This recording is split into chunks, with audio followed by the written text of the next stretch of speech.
Hoje estamos então no nosso segundo encontro do livro Caibalion. Lembro a vocês que, como o livro tem uma independência muito grande de capítulos, não tem importância nenhuma alguém que está vindo hoje pela primeira vez. Inclusive, essas palestras serão depois colocadas no YouTube e cada uma delas, independentemente, dá muito bem para acompanhar. Cada uma delas trata de um capítulo do livro. Lembro mais uma vez a vocês que nos ajudem a fazer divulgação das nossas palestras do canal do YouTube, canal da Nova Acrópole do YouTube. É só chegar lá e digitar isso, você vai cair em mais de 100 palestras. Isso é uma forma de propaganda que tem se revelado muito boa, uma vez que nós somos um grupo de voluntariado, o recurso para a propaganda não é tanto, e realmente isso tem sido uma via de acesso a muitas pessoas.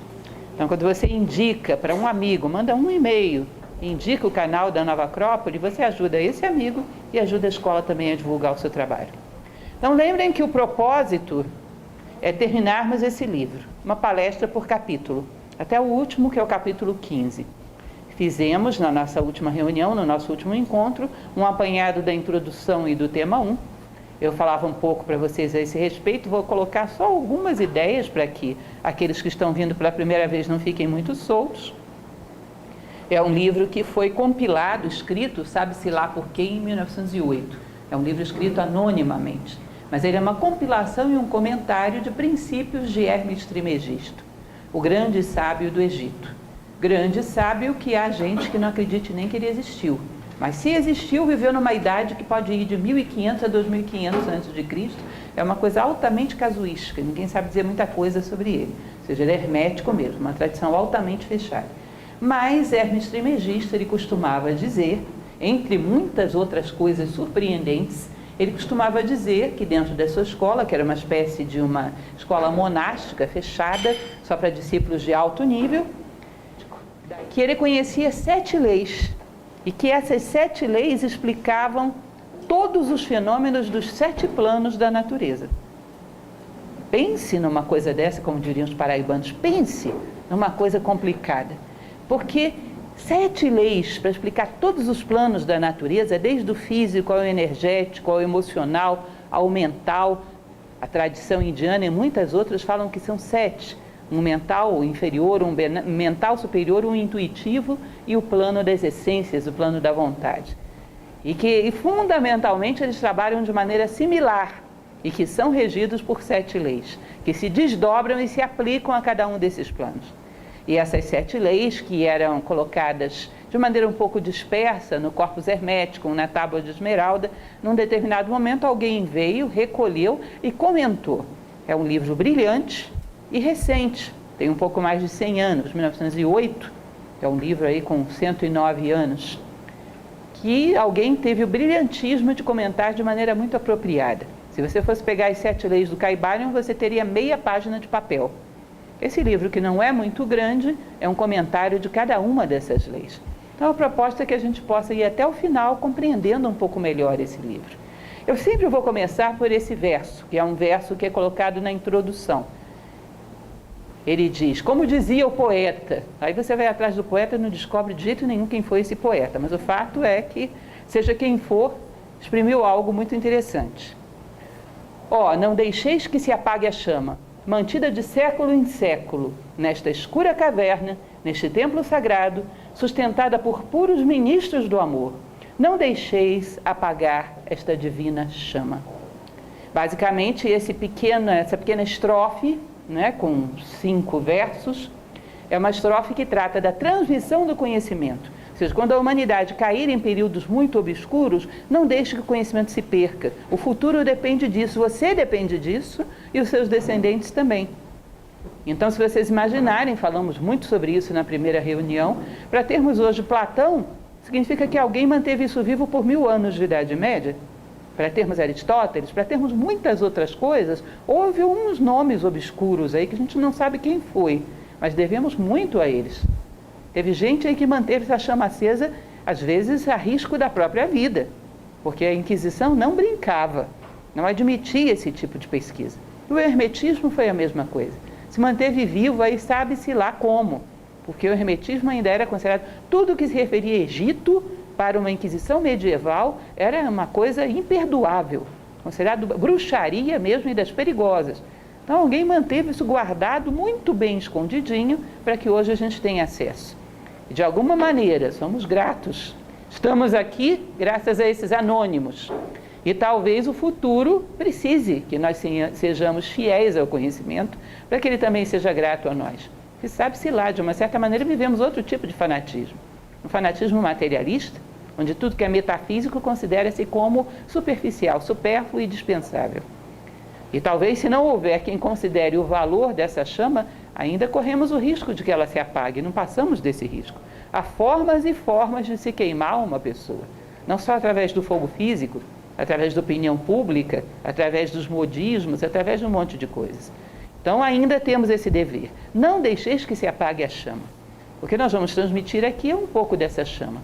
O conhecimento egípcio, que se diz que talvez tenha sido um momento onde a humanidade mais dominava os segredos da natureza humana, porque da natureza das coisas hoje a gente domina mais. Mas se nós conhecemos a natureza das coisas e não conhecemos a natureza do homem, o homem utiliza mal as coisas. Então era melhor que talvez não as tivesse.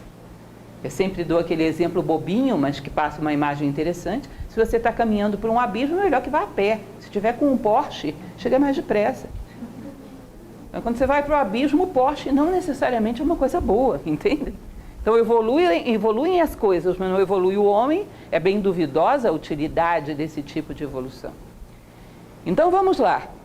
Como eu falei para vocês, apenas recapitulando, esse livro vale muito a pena ter na cabeceira, vale muito a pena. Quem tem interesse um dia de se aventurar a ler, sei lá, uma Helena Blavatsky, por exemplo, que vale muito a pena ler, esse livro ajuda muito, como preâmbulo, como leitura prévia. Ele realmente dá algumas bases que você vai entender melhor o pensamento de uma Helena Blavatsky e de muitos outros filósofos.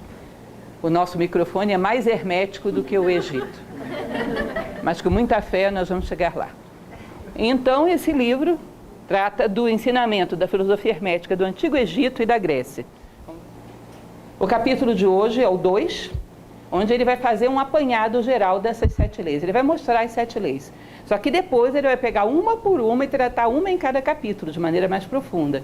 Como vocês sabem, eu já fiz uma palestra sobre Kybalion, está lá no YouTube, mas 1 hora para falar do livro inteiro. Realmente tinha certas coisas que são dolorosas de você cortar. Tem certos livros, eu gosto muito de técnica de estudo, gosto muito de fazer resumo, mas tem certos livros cujo resumo é doloroso. E qualquer coisa que você corte está cometendo um pecado. E esse é um deles. Então eu fiquei com essa ideia, esse livro tem que ser abordado de novo, pedacinho por pedacinho. É o que eu estou me propondo a fazer aqui. Mas esse esse segundo capítulo, é um apanhado geral do que vai ser visto depois. Mas de qualquer maneira é muito importante que a gente entenda a ideia. É fundamental para que a gente entre nesse livro com uma postura necessária para compreendê-lo. Então, o Kybalion começa dizendo o seguinte: os princípios da verdade são 7. Aquele que os conhece perfeitamente possui a chave mágica com a qual todas as portas do templo podem ser abertas completamente. Eu coloquei um templo egípcio ali, já que estamos falando de um sábio egípcio, mas não imaginem que ele está falando de um templo religioso. Templo, que depois deu origem à palavra latina templum, representava o universo manifestado. Que eles diziam que o universo é inteiramente sacralizável, porque ele é sagrado por natureza.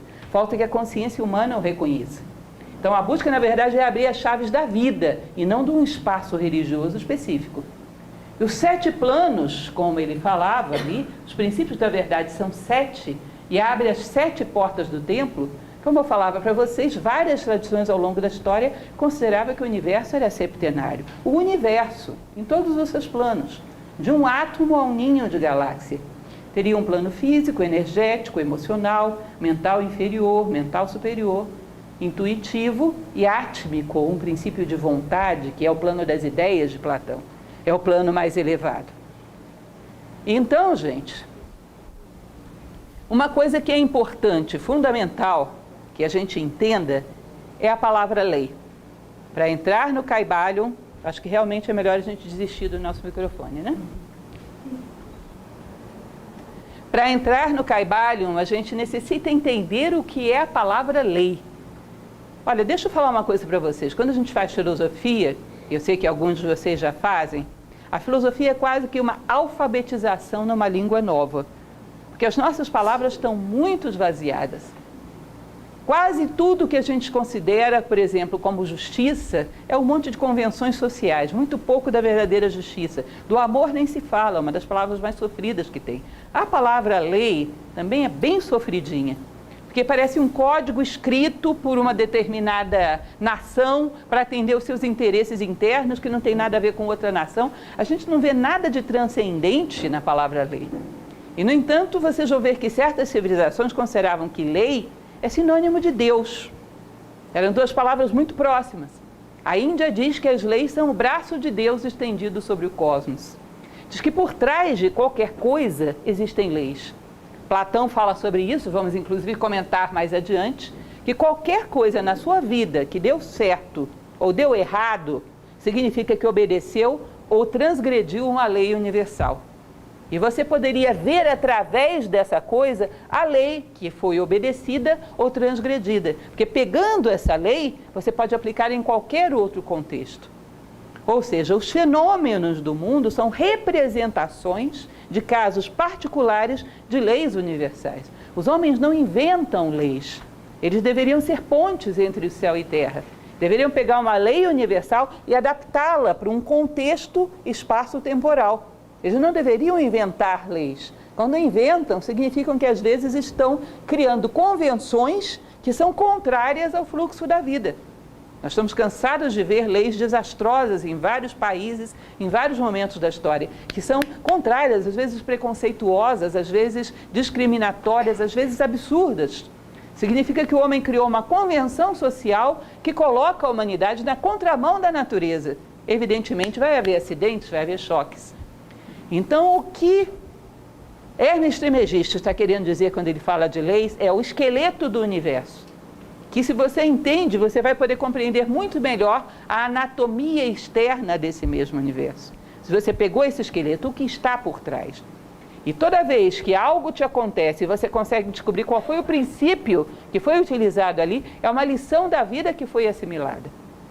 Se você não conseguiu pegar qual o princípio que foi utilizado ou transgredido ali, é uma lição que vai ter que se repetir. Então, o que ele pretende é levar o homem através da vida, ver através da vida, o que há por trás, nos bastidores da vida. E esse esqueleto do universo é a manifestação do próprio Uno, aquilo que ele chama de todo, uma manifestação do próprio Deus. Então, entender as leis do universo é entender o próprio Deus. E dá uma previsibilidade das causas que você vai gerar e dos efeitos que virão como consequência, ou seja, você se movimenta pelo mundo de maneira inteligente.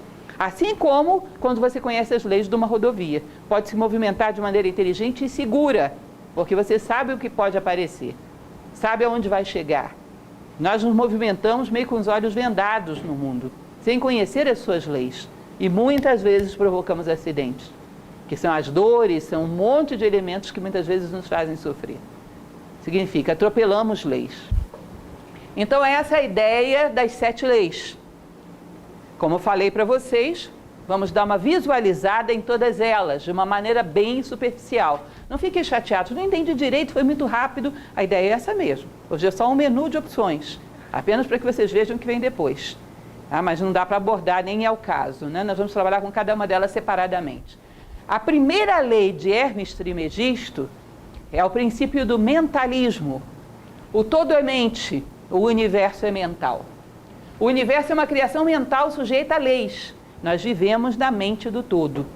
Vejam bem, Platão falava algo muito parecido. Ele dizia aquilo que nós chamamos de teoria das ideias, que tudo nasce no plano sutil e depois vem para o plano concreto. Nós costumamos falar bastante sobre isso no nosso curso de filosofia. O marceneiro que constrói uma mesa, primeiro tem que pensá-la.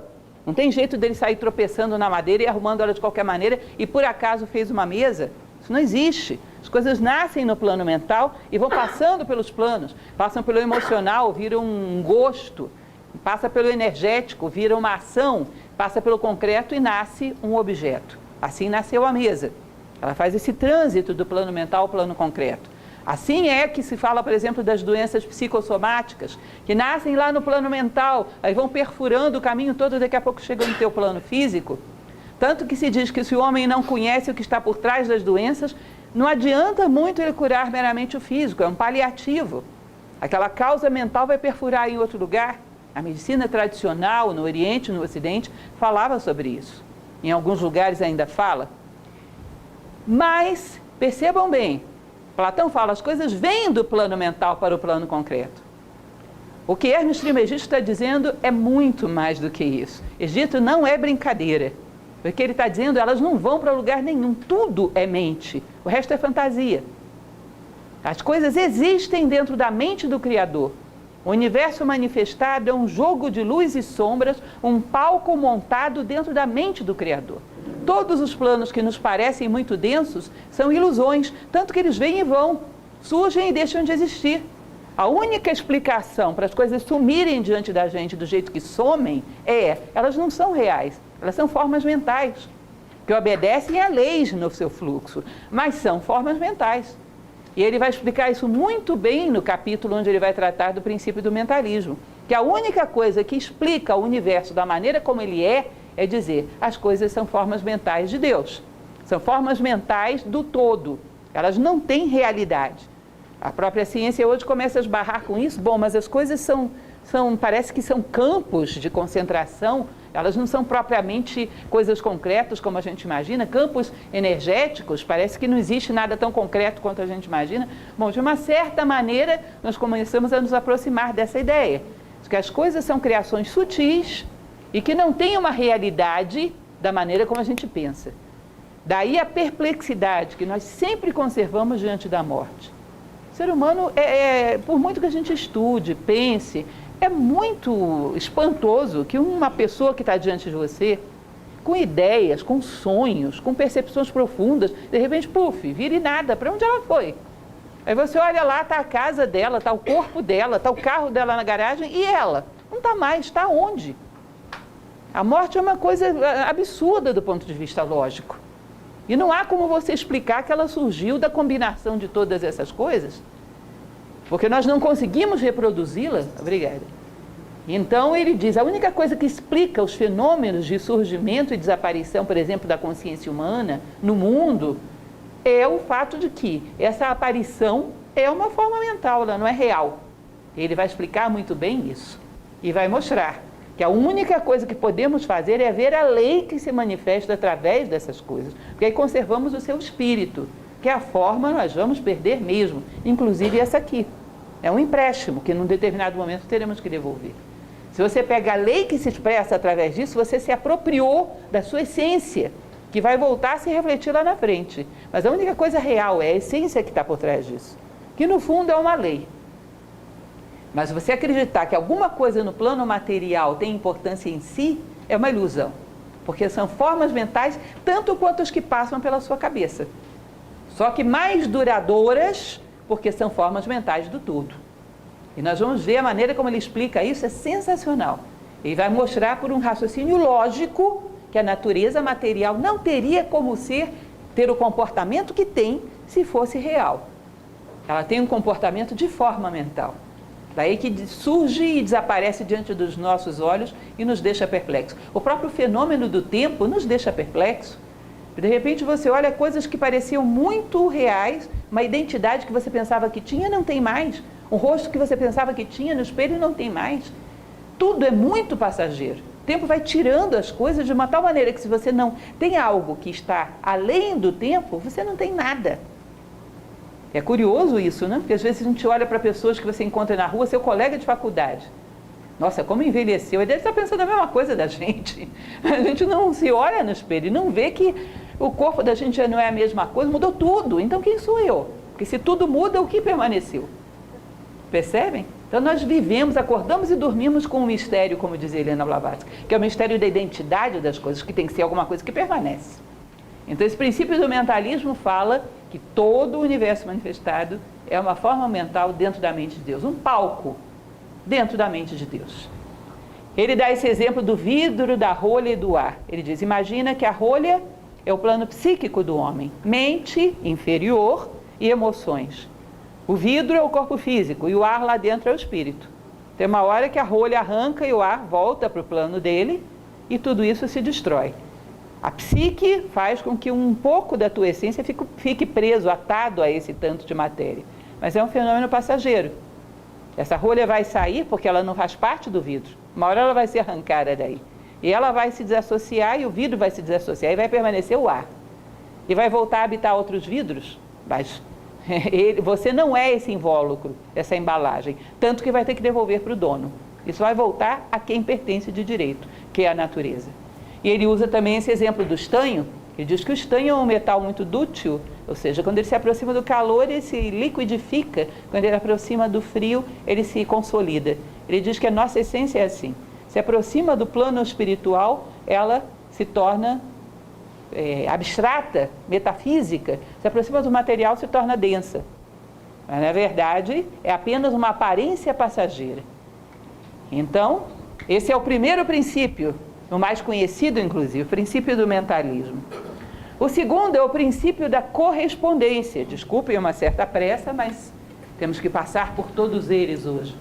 O princípio da correspondência diz o seguinte: o que está em cima é como o que está embaixo, e o que está embaixo é como o que está em cima.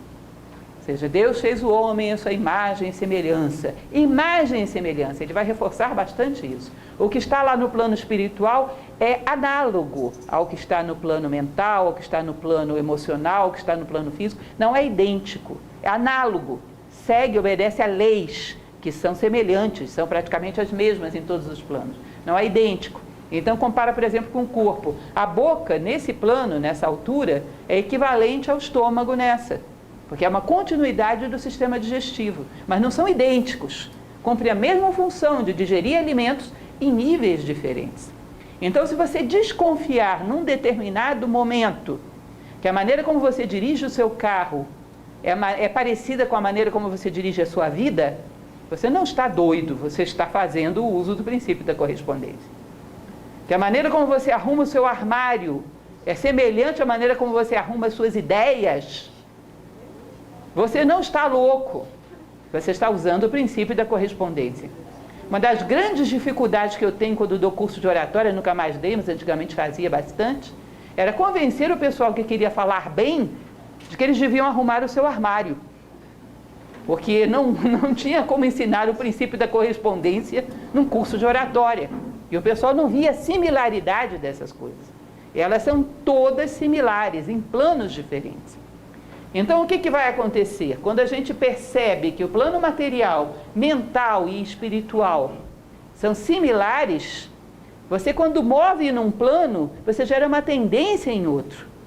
Então, quando você vê, por exemplo, que grandes escolas de filosofia no passado prezavam muito pela ordem, pela beleza, não é porque Platão era meticuloso e cri-cri e queria a casa organizada, é porque ele queria os pensamentos dos seus discípulos assim. Ele queria os sentimentos dos seus discípulos assim. E ele sabia que havia um convite à ordem, quando você criava um ambiente ordenado. E sabia muito bem que uma pessoa que tem uma mente ordenada tende a criar uma vida ordenada. Ou seja, organiza o tempo e o espaço, uma vida produtiva. Ou seja, ele conhecia essa similaridade de planos. E quem conhece pode manobrar num plano para tentar gerar uma tendência para corrigir todos os outros. Isso era chamada magia hermética. Como eu falava para vocês na primeira palestra, na alquimia medieval, o que eles faziam era hermetismo. E trabalhavam muito com isso. Mexiam no plano para poder movimentar os outros por similaridade. Como um ato de consciência, mover todos os outros por similaridade. Então, se você pega, por exemplo, eu usei o exemplo da geometria, a ordem de uma pedra que está nos seus pés, no chão, tem algo de similar à ordem de uma estrela que está a milhares de anos-luz. A geometria te dá dados que se aplicam a todos os planos do universo. É similar. Então, o que os hermetistas procuravam é conhecer leis que, sendo aplicadas num plano, poderiam gerar tendências a aperfeiçoamento em todos os outros. Ou seja, o princípio da correspondência mostra que o universo se movimenta de maneira equivalente em todos os planos. Então, é muito provável que uma pessoa sábia deixe beleza por onde ela passa. Tem uma tendência a isso, a deixar um espaço cada vez mais ordenado, no sentido não de rico, mas de harmonioso. Que hoje, quando a gente fala de ordem, a gente pensa em luxo e não em harmonia. Um sábio é provável que ele deixe harmonia por onde ele passa. em todos os planos, como rastro. Pelas vossas obras vos conhecerei, como dizia a tradição cristã. Continuando, temos o terceiro princípio, que é o princípio da vibração. Nada está parado, tudo se move, tudo vibra. Esse princípio vai dizer que o universo inteiro tem como característica mais interna e mais profunda a vibração. Se você pega a matéria mais densa, mais concreta e o espírito mais sutil, a diferença é vibracional. Imaginem vocês o barulho de uma moto que vira a chave. Ela começa. Some, não é? Não sumiu, você sabe que continuou num espectro auditivo que você não cobre mais. Mas a vibração continuou. O universo é assim. Tem um nível de vibração que está num plano que a gente percebe. Ele vai sutilizando até chegar um momento que os nossos sentidos não percebem, mas continua vibrando. Que quando você acelera a matéria densa, ela vai se sutilizando, sutilizando, sutilizando, passando por patamares até chegar ao espírito puro. Então, se você, por exemplo, confrontasse um grande filósofo do passado e ele te perguntasse onde você está, não adiantava você dar o seu nome, endereço, CEP, a altura da rua, perto de quê? Ele queria dizer em que nível vibracional você estava. Porque diz que isso é a identidade mais íntima do homem. Entendem isso? Quando, por exemplo, um indiano pronunciava um mantra, não hoje, porque já não se tem mais esse conhecimento. Se existe uma coisa que está globalizada é o materialismo. O homem já não possui hoje, em lugar nenhum do mundo, não pensem que isso é decadência só do Ocidente, um conhecimento dessa profundidade. Mas lá, naqueles tempos clássicos, se diz que o mantra era uma vibração que equivalia ao nome de um ser divino. Então, pronunciar o mantra era como tocar nesse ser, puxá-lo para si. Isso eles chamavam de nome interno. Cada um de nós tem um nome interno, que é o nível em que você vibra. E você veio ao mundo para passar desse nível para um nível mais sutil. Daí que você vai ver a preocupação, por exemplo, que Platão tinha com a música. Ele dizia, eu conheço a qualidade de um Estado pela música que o governo dá ao seu povo. Dispensa comentários, não façam gracinhas, todo mundo pensou a mesma coisa. Porque a música ela é um convite vibratório. Então, se você, por exemplo, educa o gosto de uma criança para ouvir uma música que eleva a consciência, ela é convidada a elevar a sua vibração para esse patamar. Isso se diz que numa civilização tradicional teria que ser feito. Sri Han, que é um filósofo que recentemente falei bastante sobre ele para vocês, fizemos um grupo de leitura de um livro dele, ele dizia, a evolução nada mais é do que a depuração do gosto. Então, se você eleva o gosto para a nobreza, para a harmonia, você tem um convite a elevar a sua vibração para esse plano, gera afinidade. Não pense em todo gosto vulgar e grosseiro, não é impune. Em algum momento a tua consciência vai vibrar naquele plano na hora de se relacionar com alguém. Na hora de, sei lá, se conduzir no trânsito, na hora de administrar alguma situação pessoal, financeira, seja lá o que for, essa vulgaridade vai te puxar para esse plano em outras situações da vida. Porque toda a vida é vibração, não é só a música que você ouve. Então a preocupação em fazer com que o homem mudasse de interesse, elevasse a sua vibração para algo mais sutil, porque o universo é todo ele um padrão vibratório. Isso Heráclito, na filosofia grega, já dizia, tudo vibra, tudo se move, ninguém se banha num rio duas vezes, porque o rio já não é o mesmo, você não é o mesmo, tudo está vibrando e tudo está buscando um grau de vibração mais elevado. Isso é evolução, isso é desenvolvimento. Desenvolvimento vem de desenrolar. Eram os papiros egípcios que se abria para ver o que continha. Nós temos que acelerar a nossa vibração, e acelerar a vibração é como que ir abrindo esse rolo de papiro para ver o que ele contém, para ver quem somos, para ver a nossa verdadeira identidade. Então, evoluir é acelerar, e identidade é o teu endereço vibratório. A tua identidade é o teu endereço vibratório. Roger Scruton, que é um filósofo moderno, está vivo ainda hoje, muito interessante, ele diz, aquele que se preocupe com o futuro da humanidade deveria recuperar o valor da arte como educação da consciência humana. A verdadeira arte, ela tem essa capacidade, ela é bem interessante, sobretudo a música. Ela te puxa para um padrão vibratório bem mais elevado e tende a levar o resto de reboque. Daí que isso seria interessante usar para a criança desde a mais tenra idade. Bom, continuando, O quarto princípio, que é o princípio da polaridade, vai dizer o seguinte, em linhas gerais, bem em linhas gerais, gente. Depois vamos fazer aplicações mais práticas disso na nossa vida adiante. Tudo é duplo, tudo tem seus polos, tudo tem o seu oposto. O igual e o desigual são o mesmo. Os opostos são idênticos em natureza, mas diferentes em grau. Os extremos se tocam. Todas as verdades são meias verdades. Todos os paradoxos podem ser reconciliados. Coisa simples, né? O que ele está querendo dizer com isso? Eu coloquei um termômetro ali para que vocês entendam. Se eu disser para vocês, está fazendo 5 graus. Nossa, que frio! O Brasil não faz essa temperatura, isso é impensável para a gente. Está fazendo 45 graus. Nossa, que calor! Mas você percebe que isso é uma convenção relativa, frio e calor são variantes de uma mesma coisa que é temperatura? E se eu pegar uma pessoa da Islândia, talvez ela ache 5 graus um tempo até ameno, não é? Ou seja, onde é no termômetro que começa o frio e termina o calor? Alguém saberia me dizer? Não existe. É uma invenção, uma convenção relativa, em geral comparada à temperatura do nosso próprio corpo. Mas não existe. São variantes de uma mesma coisa, que é a temperatura. E quando o clima muda, facilmente o inverno se converte em verão. Por exemplo, quando o tempo passa, ou quando o clima muda, às vezes os verões não são mais tão quentes.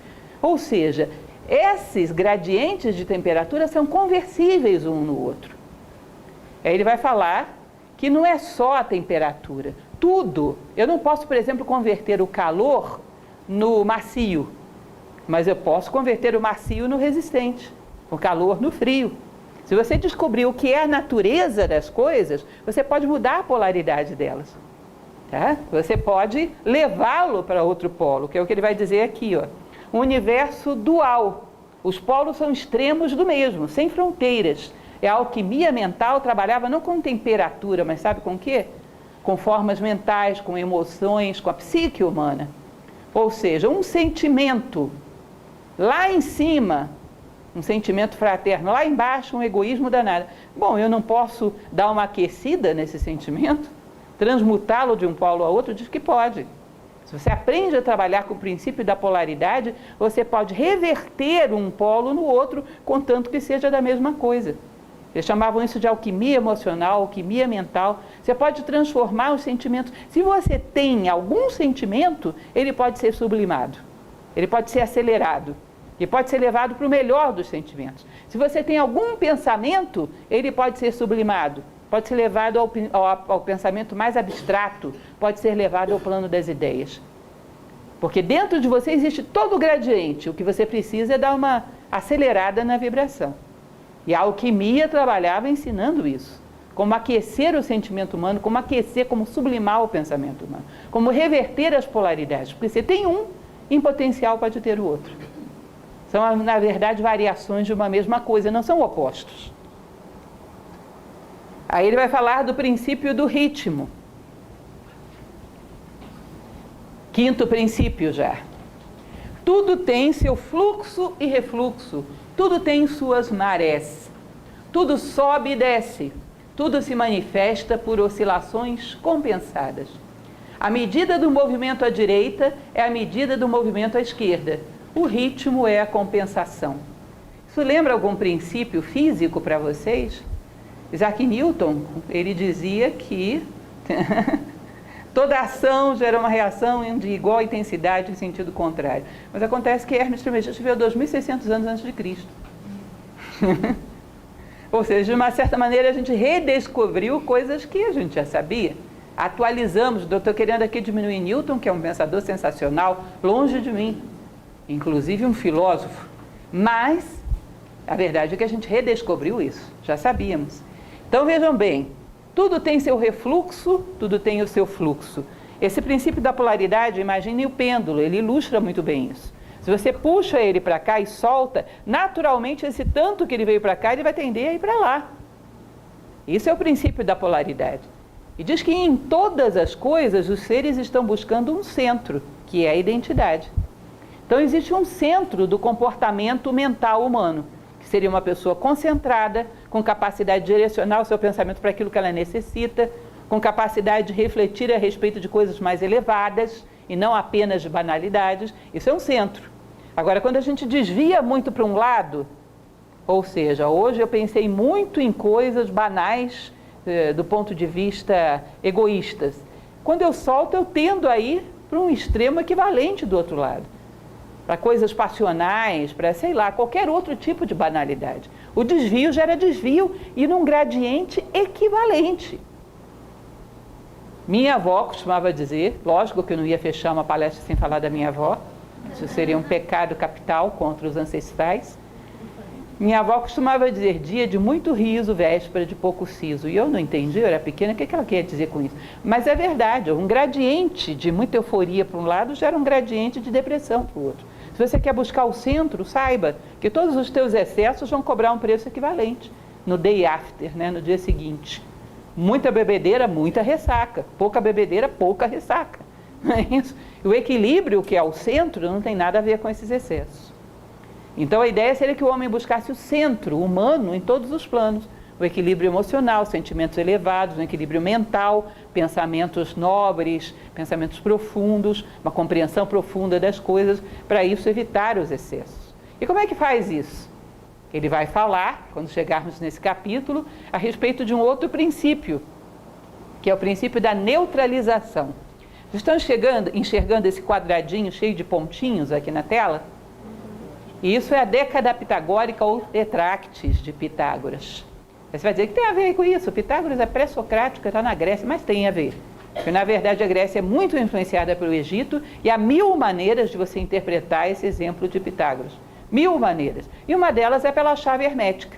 Então, imagine 2 pontinhos daqueles que estão lá embaixo. Aqueles 2 pontinhos lá da base são 2 crianças brigando por um ursinho.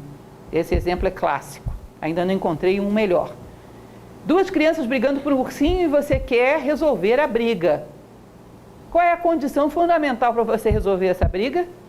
Que você não deseje o ursinho. Porque se você deseja o ursinho, você vai ser uma terceira criança brigando pelo ursinho. Você vai aumentar o conflito, não vai resolvê-lo. Então, se você está num patamar acima, aqui, um pontinho de outro nível, tem outros desejos, tem outras aspirações, você consegue conciliar o conflito daquelas crianças. Vai chegar para elas e vai dizer, olha, brinca um agora, o outro daqui a pouco, empresta um para o outro, divide, e você consegue harmonizar, porque não tem desejo. Agora, você subiu para um patamar onde você neutralizou a dualidade aqui de baixo. Mas esse teu patamar vai ter outro tipo de dualidade. Então, eu sou um adulto que não desejo mais o ursinho, mas o meu vizinho comprou um carro muito mais novo do que o meu. Ou qualquer coisa equivalente, está com um cargo muito bom. Ou seja, estabelecer uma dualidade no meu patamar, eu não vou ter ciúme do vizinho. Aí, sei lá, vem alguém com um pouco mais de senso e me diz, olha, a tua vida não vale pelo carro que você tem, você precisa de outras coisas. Essa pessoa está em outro patamar, neutralizou esse, se é que eu ouvi, né? Se eu ouvir, ela pode me neutralizar, alguém mais sábio do que eu. Mas essa pessoa muito sábia pode ser que tenha uma vaidade muito grande pela sua sabedoria. Aí aparece alguém mais sábio do que ele. Estabelece uma dualidade no plano dele. Até que conciliando, neutralizando, desapegando, acelerando as suas vibrações, você vai chegar no ápice da pirâmide. Você vai chegar um dia a um ponto que é o uno, é o todo, a consciência divina, que não tem dualidades. Desapegando e vibrando em níveis cada vez mais sutis, mais humanos, valores, virtudes, sabedoria, você vai superando a dualidade subindo. Só tem um jeito de superar os conflitos. Se os conflitos estão te pegando é porque você está no mesmo nível que eles. Passar para o andar de cima. Só tem um jeito de fugir da polaridade. Você não vai fazer com que as crianças deixem de desejar o ursinho. Isso é uma lei da natureza. Você tem que deixar de ser criança. Só tem esse jeito. Então você vai neutralizando, elevando a consciência. Você neutraliza os conflitos desse plano, passa para outro. Esse outro também vai ter conflitos. Passa para outro. Até que você vai chegar a um ponto que está acima da dualidade.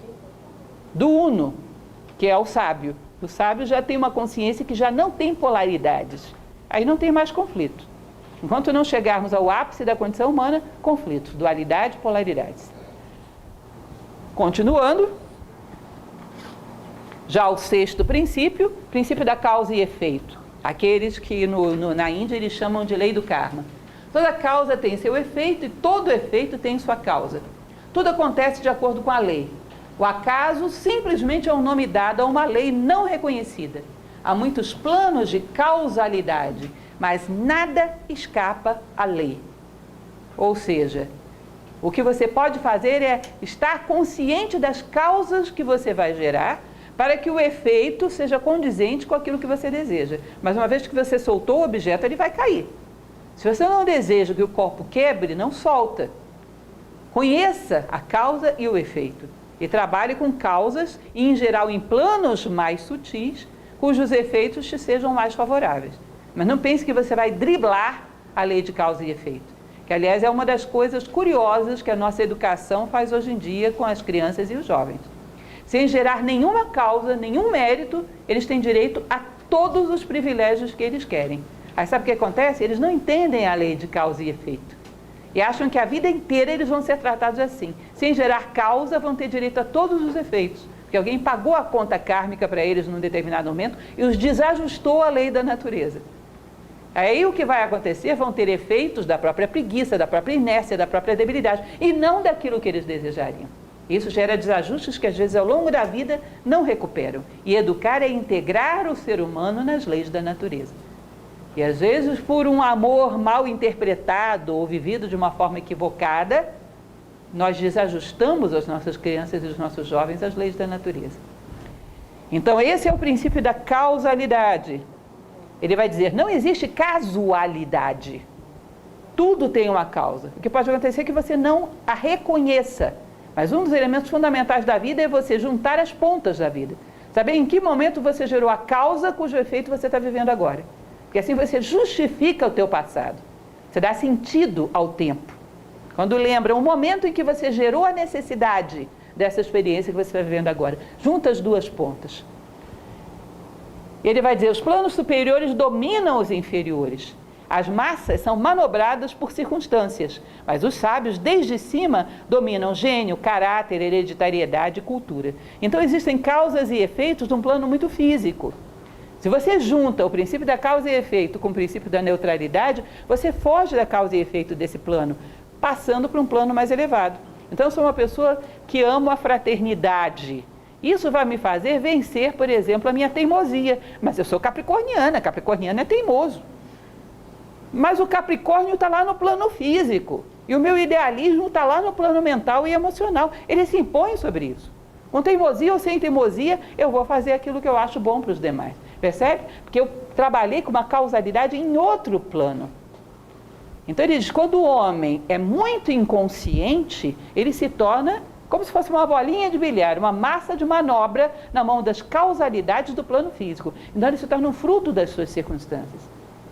Mas se ele conhece que a causalidade pode ser também sutilizada, ele começa a trabalhar com causalidades de outros planos. Então eu ajo por sentido de dever cumprido e vou ter um efeito, que é o sentimento de dever cumprido. Eu ajo por fraternidade, vou ter um efeito, que é estar em paz com a minha consciência, mas causas e efeitos em outros planos. Eu não vou ser igual à minha família, porque eu recebi uma hereditariedade. Eu não vou ser, aliás, cuidado. Porque no nosso momento histórico existe quase que uma obsessão por analisar a personalidade. E eu desconfio que é para transferir a culpa para alguém. Então eu não poderia ser melhor do que eu sou, porque tem 10 gerações da minha família que agem dessa maneira. Problema das 10 gerações, eu não vou agir dessa maneira. Eu não poderia ser melhor do que eu sou, porque o meu temperamento é fleumático. Olha, o Galeno, me desculpe, mas ele vai com a fleuma dele para outro lugar, porque eu não vou agir dessa maneira. Eu conheço essas causas. Lembrem que na astrologia antiga se dizia que sobre o homem os astros inclinam, mas não determinam, que o homem é um ser dotado de vontade. E se ele opta por neutralizar para um plano mais elevado, essas coisas não o determinam. Ele sente essas coisas empurrando para lá e para cá, mas não o arrastam. O professor Jorge Ângeli Braga, ele costumava dizer que a diferença entre uma madeira flutuante num rio e um barco feito dessa mesma madeira, que esse segundo possui remos e pode navegar contra a corrente. O professor Jorge Ângeli Braga, para quem não sabe, foi o fundador de Nova Acrópole. E ele dizia isso, esses remos são a vontade humana. Então tem todos esses determinantes. Caráter, hereditariedade. Aí a pessoa vem e diz, com o pai e a mãe que eu tive, eu não poderia ter sido melhor. Ah, é? Aí você faz aquela cara de paisagem. Porque às vezes o irmão dele é melhor. O mesmo pai e a mesma mãe. Então é essa causalidade do plano físico, você se submete a ela se quiser. Pode neutralizar. Princípio do gênero, 7º princípio. O gênero está em tudo. Tudo tem seu princípio masculino e feminino. O gênero se manifesta em todos os planos. Então eu coloquei aqui para vocês duas plantinhas, né? Androceu e gineceu, o masculino e o feminino no plano vegetal, o masculino e o feminino no plano cósmico, yin e yang, no plano de um elétron, os elétrons e os prótons e os nêutrons, o positivo e o negativo, o universo inteiro gera a partir da combinação desses polos. O princípio do gênero é mais de um desdobramento do princípio da polaridade. São polos que combinados, lembram do yin e do yang? Giram, fazem o tal e se tornam uma roda, giram. Tudo aquilo que é criado no universo vem da combinação desses dois. Não tem nada a ver com sexo. Todos os seres têm dentro de si o masculino e o feminino. Vocês vão ver que tem um capítulo desse livro que é sobre o gênero mental.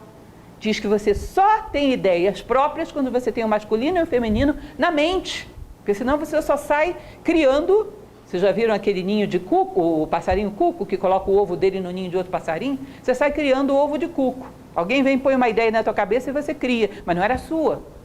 Então, você tem que ter o masculino e o feminino no plano emocional, para ser dono dos seus sentimentos, no mental, para ser dono dos seus pensamentos, para criá-los desde a semente até o fruto. Então, na verdade, o princípio do gênero não tem nada a ver com sexo. Ele vai dizer que ele se aplica no plano físico, no plano mental e no plano espiritual. No plano físico, sim, ele é gerar novos corpos. No plano mental é regenerar. E no plano espiritual é criar. Então, quando alguém se eleva lá, sei lá, quando Isaac Newton, já que a gente estava falando dele, cai a maçã na cabeça dele, que maçã cai na cabeça de todo mundo desde que existe maçã e existe mundo. Mas quem é capaz de captar a lei por trás desse fato e gerar um teorema matemático é alguém que se elevou até o plano das ideias e trouxe isso como ideia para o plano material, ou seja, foi um pontífice.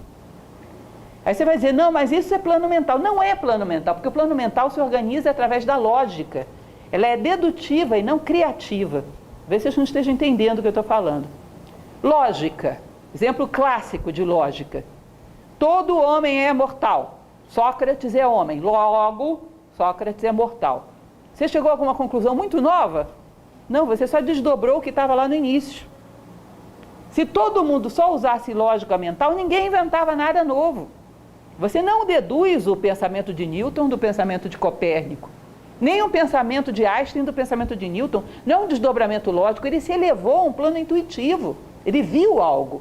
Aí depois desdobrou no plano mental e no plano físico. Então, se você não tem a capacidade de elevar a consciência até esse plano das ideias, esse plano espiritual, não se cria nada novo. Os grandes inventores, seja da área artística, científica, seja de onde for, tinham acesso, tinham intuição, viam algo além da mente. Depois a mente explicava para o mundo. Então, o espírito cria, a mente regenera e o corpo físico gera. De qualquer maneira, o universo se movimenta quando existe a combinação desses dois polos, em todos os planos. A necessidade de haver uma semente e depois a criação, o desenvolvimento da vida em torno dessa semente. A necessidade do polo masculino e feminino, em todos os planos. Nenhuma criação ocorre sem ele. Ele vai dizer, toma cuidado, porque esse princípio egípcio, muitas vezes hoje é decodificado como princípio sexual. E há quem ache que existe alguma magia no mero ato sexual e existe uma série de desenvolvimentos em torno disso que ele fala muito duro no livro. Cuidado com práticas que acham que se vai desenvolver algum poder através de práticas sexuais, que em geral são confusões, más interpretações. O princípio do gênero está falando do elemento fecundador e o elemento que desenvolve a vida em todos os planos dentro de nós, e não de práticas sexuais. E toda a vida nasce assim. Bom, mas por fim, mas não menos importante, que faz com que a gente entenda essa ideia dessas leis, aquele princípio platônico que eu falei para vocês no início. Em tudo que prospera ou fracassa, existe obediência ou a desobediência ou a infração de alguma lei da natureza. Em tudo aquilo que dá certo, você pode aprender uma lei que aplica em qualquer outra situação. Em tudo que fracassa também. Eu trouxe para vocês uma frase, que é uma frase da alquimia medieval. Os alquimistas, que eram, na verdade, hermetistas, estudavam o conhecimento de Hermes Trismegisto, eles não queriam transformar chumbo em ouro, eles queriam transformar o homem ignorante em homem sábio, o homem de chumbo em homem de ouro. Isso era meramente uma fachada para fugir da Inquisição. Eles buscavam uma tal de uma pedra filosofal, que se dizia que a pedra filosofal é algo que, se fosse sintetizado, qualquer coisa em que ela encostava, ela ajudava a acelerar. Então, quem tinha a pedra filosofal, por exemplo, podia transformar chumbo em ouro, era um excelente negócio. Melhor do que qualquer negócio do mercado de capitais é ter uma pedra de filosofal. E chegavam a fazer uma série de imagens que, para mim, são mais símbolos do que propriamente realidade, que diziam que era uma pedra vermelha. A pedra filosofal, vocês acham que é o quê, gente? A pedra filosofal é a própria filosofia, o amor à sabedoria, que corre atrás de leis, por trás de tudo. E eles diziam, olha, todo mundo procura a pedra filosofal, e no entanto ela está em todos os lugares. Você passa por ela nas calçadas, as crianças brincam com elas nas ruas, e ninguém vê. O que é a pedra filosofal? Que ao encostar nas coisas ajuda elas a progredirem, a se desenvolverem. São as leis que você pode perceber através de qualquer coisa. E ao perceber uma lei, você pode aplicar em qualquer outro plano. Eu trouxe para vocês alguns exemplos. Um filósofo tem a tendência a procurar essas leis. É da natureza filosófica. Vocês devem lembrar daquela frase da tradição do confucionismo, que diz que o homem vulgar fala de pessoas. O homem mediano fala de coisas. O homem superior fala de ideias. Uma necessidade filosófica buscar as ideias, as leis, a verdade por trás das coisas aparentemente arbitrárias. Remover a arbitrariedade da vida e encontrar um sentido para as coisas que está vivendo. Isso é a sede de encontrar o sentido da vida. Isso é a sede de sabedoria. Isso é filosofia. Então você olha o garoto brincando na rua com um carrinho de rolimã, ou qualquer brinquedo de rodinha, porque hoje carrinho de rolimã não se usa mais, está muito fora de moda, né? Você pode olhar para aquilo e ver aquela roda, aquele carrinho girando, e perceber por que uma roda é uma forma tão eficiente de se deslocar. Talvez a maior invenção do homem depois do fogo, da descoberta de como produzir o fogo, é a roda. Por que a roda é tão eficiente? Porque todos os pontos de uma circunferência são equidistantes do centro. Isso é a definição geométrica de uma circunferência. Então ela tem muita velocidade. Imagina se eu tivesse um centro de princípios, de valores, e todos os pontos da minha vida estivessem à mesma distância dele. Ou seja, eu sou justo no meu emprego, sou justo na minha relação com a minha esposa, com meu marido, com meu filho, sou justo no trânsito, sou justo em todos os lugares, todos os elementos da minha vida estão à mesma distância desse princípio. Nenhum deles está mais longe ou mais perto. Eu não atendo de forma diversa a minha vida. Tudo está girando em torno de um centro espiritual. Se eu fosse assim, será que a minha vida não girava? Será que a minha vida não está travada porque ela não é uma roda? Tem coisas que eu atendo melhor e outras pior? Se você tira isso do carrinho de rolimã do menino, o carrinho de rolimã do menino te fez ser uma pessoa que talvez se torne um pouco mais harmoniosa, um pouco mais humana. Se você olha esse exemplo da cadeira, eu acho interessante, porque qualquer objeto que é muito eficiente, ele tem uma lei. A cadeira ela tem 4 pernas, que é a estabilidade, o equilíbrio, e para cima uma concha, que é a generosidade, a receptividade para abrigar aquele que está cansado. Bom, se ela é um objeto que é tão eficiente, significa que juntar equilíbrio com generosidade é um negócio que dá certo. Se eu fizesse na minha vida, será que não dava? Se fosse uma pessoa equilibrada e generosa, será que eu também não poderia ajudar muitos? Como a cadeira ajuda? Dá um momento de descanso para muitos? Se você olha para uma cadeira e vê as leis que se manifestaram e fizeram ela dar certo, você pode sair dali um ser humano melhor através da cadeira, porque a cadeira vai deixar de existir, mas a lei que a gerou, não. O método mais eficiente para você sair de um patamar e chegar no outro, escada. O que é a escada? O impulso, a garra e a harmonização. Não é isso? Eu impulsiono e me harmonizo naquele novo patamar conquistado. E se eu fosse uma pessoa que tivesse garra e ao mesmo tempo fosse harmoniosa? Será que eu também não saía de um patamar e ia para outro? Tivesse essa vontade de expandir, não abrisse mão disso, que é o vetor vertical, mas ao mesmo tempo capacidade de harmonizar cada coisa que eu vou conquistando com o meu mundo, integrar todas as coisas do meu mundo. Será que eu também não saía desse patamar e chegava em outro? Eu vi através da escada uma lei. E isso me permite que através da escada eu me torne um ser humano melhor. Porque se ela é uma coisa que deu certo durante tantos milênios, é porque ela encarna uma lei da natureza. E muito mais, eu coloquei o vinhedo, porque eu acho interessante isso, eu não gosto de vinho, mas uma ocasião eu vi um programa na TV que mostrava uma vinícola europeia, daquelas tradicionais. O cidadão apara todos os galinhos de um pezinho de uva, só deixa aquele que está lá em cima. Sabe para quê? Para que a seiva faça uma viagem até o alto da planta. E ao fazer esse esforço, essa viagem, ela gera lá em cima o fruto mais depurado. Eles não deixam um pezinho cheio de galinhos, cheio de uvas, porque a uva fica vulgar. Eles estão aparando todo o inferior, para toda a sua energia ir para aquilo que tem de mais elevado e produzir a uva mais depurada. Ué, será que isso não serve para mim? Podar todo o inferior para minha energia vital gerar frutos muito nobres? Lá em cima, não perder tempo com besteira.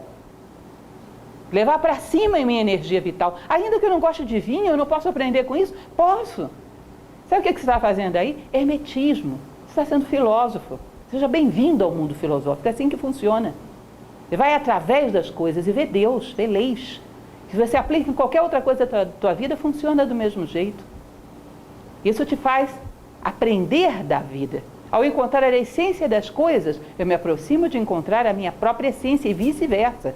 Ao encontrar um pouco da minha essência, me aprofundo mais na essência das coisas. E vou vendo através, e vou descobrindo ideias. É muito comum você encontrar as pessoas e ver elas falando sobre ideias.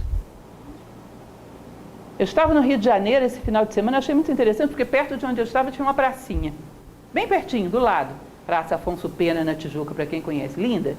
De manhã, passavam uns velhinhos vindo, umas pessoas bem idosas vindo de uma prática de ginástica laboral, e eles diziam, nossa, a melhor coisa do meu dia é esse horário de ginástica aqui, que é um compromisso que eu tenho. Eu já fico esperando o dia seguinte, é a melhor coisa que eu tenho. Eu fiquei pensando, puxa, é verdade. Os compromissos dão a gente uma razão para sair da cama. Eles dão um motivo, dão um norte. Uma pessoa que não tem compromisso é um desnorteado. Às vezes a vida vai tirando de nós compromissos e a gente fica solto, sem saber o que fazer da nossa energia vital, sem boas razões para levantar pela manhã. Mas nesse mesmo cenário que era a pracinha, deitado na grama, tinha um bando de adolescentes. Vocês sabem que adolescentes, jovens, odeiam o compromisso. É uma tônica do nosso momento histórico atual. Você vê que de um lado tinha umas pessoas idosas ensinando que o compromisso é uma das melhores coisas da vida. Mas eles não liam essa mensagem. Não conseguiam decodificar. E odeiam compromisso. Sabe por quê? Porque nós somos analfabetos vitais. As lições estão passando na nossa frente e a gente não as lê. Eles vão levar 50 anos para chegar à conclusão que o compromisso é bom. Podiam aprender com 15, se soubessem ler. Nós somos analfabetos vitais. Não temos curiosidade para saber o que a vida está querendo nos dizer com as coisas. E daí não vemos as leis. E perdemos muito tempo com isso. Batemos na contramão o tempo todo porque estamos na contramão das leis. E ninguém consegue crescer na contramão das leis. Se nós nos alfabetizássemos e víssemos através das coisas, perceberíamos quanto ganharíamos tempo. Porque qualquer coisa tem uma lei para nos ensinar. Do que acontece quando ela é respeitada ou quando ela é transgredida. E aí olharíamos para o Hermes Trismegisto e diríamos, esse cidadão é esperto. Ele sabia o que estava dizendo. Realmente a vida é assim. Só tem sentido esse livro, se vocês tiverem esse senso. A vida é assim. E sejam bem-vindos ao mundo filosófico, porque o filósofo ama essas coisas. Nós estamos aqui em plena segunda-feira, de 7 às 8, 1 hora, vocês cansados, trabalharam o dia inteiro, falando disso porque a gente curte. Isso é natureza filosófica. Falar de ideias, amar as ideias, querer entendê-las, querer aplicá-las na sua vida. Curte. Ele se reúne em torno disso. Isso é uma escola de filosofia. Bom, essa é a nossa ideia de hoje, a nossa mensagem de hoje, e eu espero que seja útil para vocês. Semana que vem estamos aqui de novo, já com o tema 3. Aí começaremos a falar um pouco dos padrões mentais, de como funciona esse plano mental. Da primeira lei, que é o princípio do mentalismo. Certo? Sei que alguns de vocês têm aula agora, estão liberados. Se alguém quiser fazer alguma pergunta, quiser ficar também, estou à vontade, vou ficar por aqui um pouco mais. Obrigada, gente. Boa noite.